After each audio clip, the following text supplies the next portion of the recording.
Hindi pala naka-on. Ano? Nagtaka kayo bakit ako nakapaa? Birthday na birthday.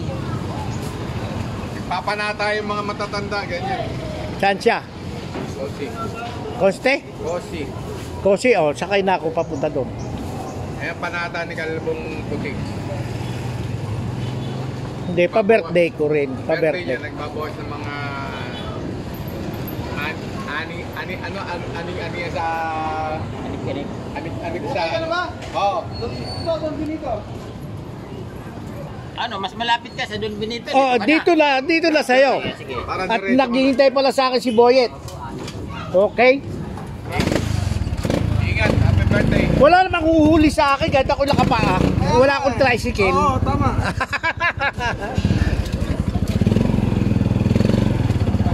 Kanina pa si Boyet. 30 minutes. Baka mainip eh. Pero makikita yung tricycle ko naroon sa gate. Sinabi ko.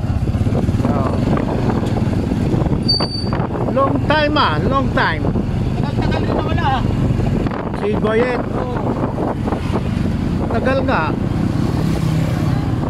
Importante yun, kaya nakarating dyan.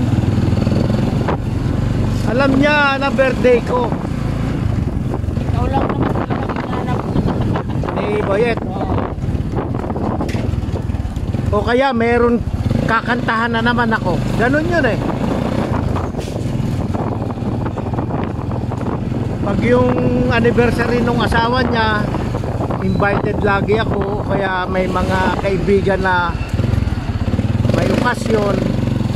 Ako ang sinusubo niya sa kantahan.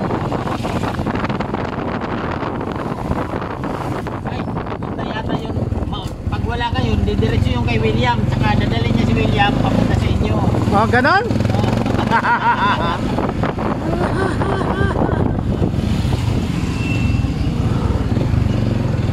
Hindi, maghihintay yun siguro. Pero walang nakaalam sa bahay na ako magsisimba. Yung naroroon lang ang mga nagtatrabaho ang naroon. Hindi rin alam nung nagtatrabaho na birthday ko eh.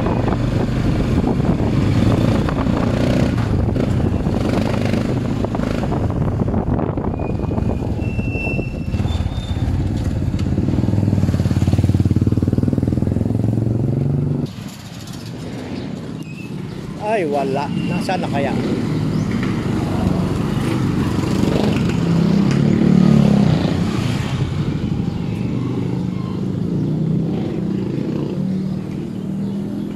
Wala.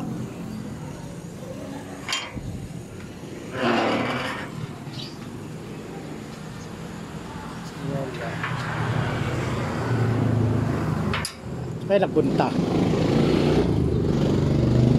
Alam ko importante yung lakad niya ngayon. Bakit ako pinuntahan dito? May naganap sa akin?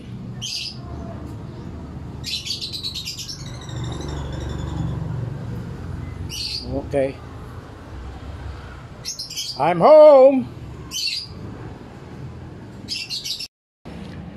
Hello, I'm home. At masarap sa pakiramdam ko yung pagsimba ko. Natupad ko na yung aking sa aking isipan lang na pangako ko na ako'y magsisimba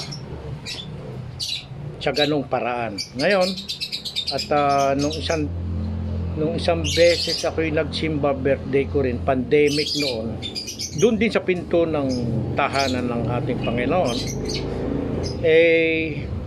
hinarang ako ng dalawang manang babae na ay hindi ako pinapasok dahil wala akong face mask na dala. Okay, sabi ko, okay lang po, dito na lang po ako sa pintuan sa tahanan ng ating Panginoon mananalangin. Lord, yung panalangin ko ito, Lord, pagpasensyahan po ninyo ang mga taong hindi ako pinayagang pumasok ng inyong tahanan. Hanggang dito na lamang po tayo, ako sa inyong pintuan. at base sa regulasyon na walang face mask na hindi dapat papasukin. Naintindihan at naunawaan ko po sila, Lord. Sa ganong aking panalangin na narinig ng babae, biglang nagdisponer, Chinese yun na gumawa ng paraan para magkaroon ng face mask. Binigay sa akin. Sabi siya, Tay, pasok na po kayo, ito po yung face mask. Nang dahil dun sa panalangin ko kay Lord, Lord, hanggang dito na lamang po ako sa inyong pintuan ng inyong tahanan at least nakarating po ako. Pinapasok ako, parang naantig yata yung kanilang kalooban. Naantig. Ngayon naman, talagang walang magagawa, sarado ang pintuan ng tahanan ng ating Panginoon, ng ating Diyos. At kahit sarado yon, alam ko bukas ang puso ng ating Panginoon sa panalangin na bawat isa sa atin ay nananalangin. At ako nakapanalangin na rin at humingi pa uli ako bilang pa-birthday sa akin ng Panginoon na dagdagan pa niya ang aking buhay, dagdagan pa niya ang paggabay sa akin sa pang-araw-araw na aking hanap buhay. So, Lord, thank you very much sa mga paggabay na ginawa ninyo sa akin. Salamat po. And happy birthday to myself.